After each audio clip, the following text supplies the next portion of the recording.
This title is narrated with virtual voice, computer-generated narration for audiobooks. Ghost Stories on the Appalachian Trail by Ethan Blackwood. The Boojum of North Carolina. The air in the rented cabin hung thick and still, smelling faintly of pine cleaner and damp wood. Outside, the dense green canopy of the Pisgah National Forest pressed in, swallowing the meager porch light. I traced the rim of my cooling coffee mug, the cheap ceramic gritty beneath my fingertip. Elias Pruitt, my great-uncle.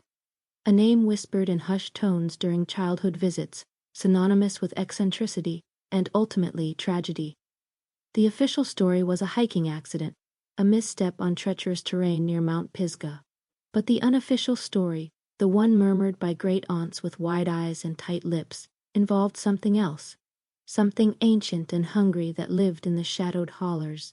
The Boojum. I wasn't a ghost hunter or a cryptid enthusiast. I was a historian, specializing in Appalachian folklore and the ways belief shaped communities.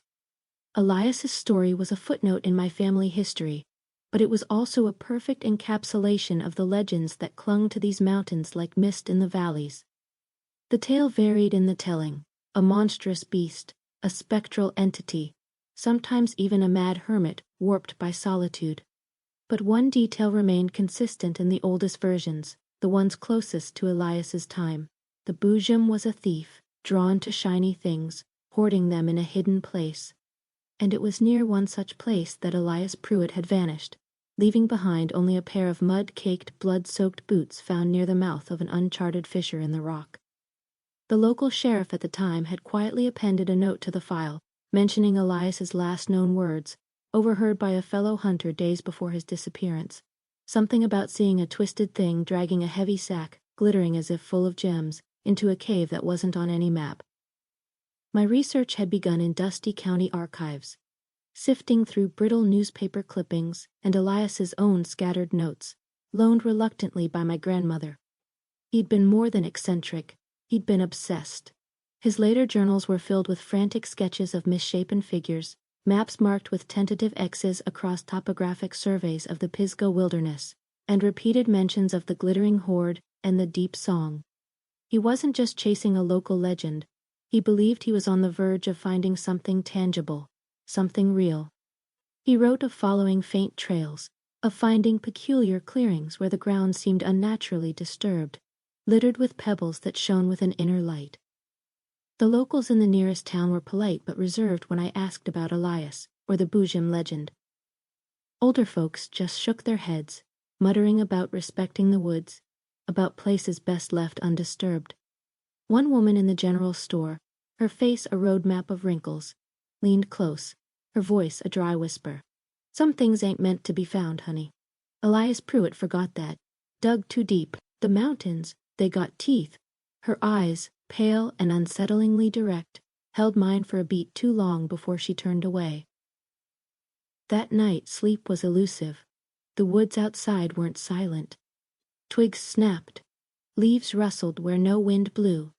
An owl hooted, but the sound felt wrong, stretched thin and mournful, less like a bird and more like a lament.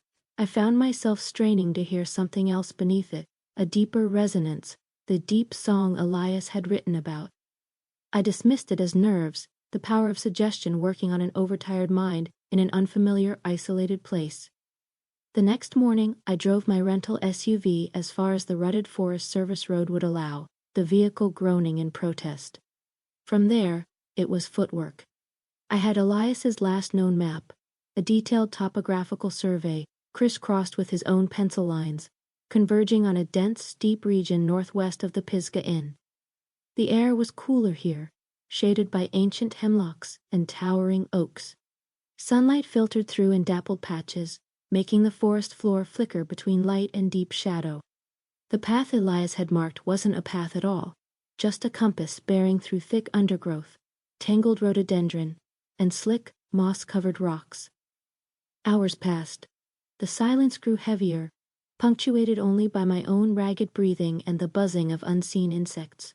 The feeling of being watched began as a prickle on my neck, dismissed as parent. To keep listening to this audiobook, I've left you a link in the description so you can do it, at no cost thanks to Audible's 30-day free trial.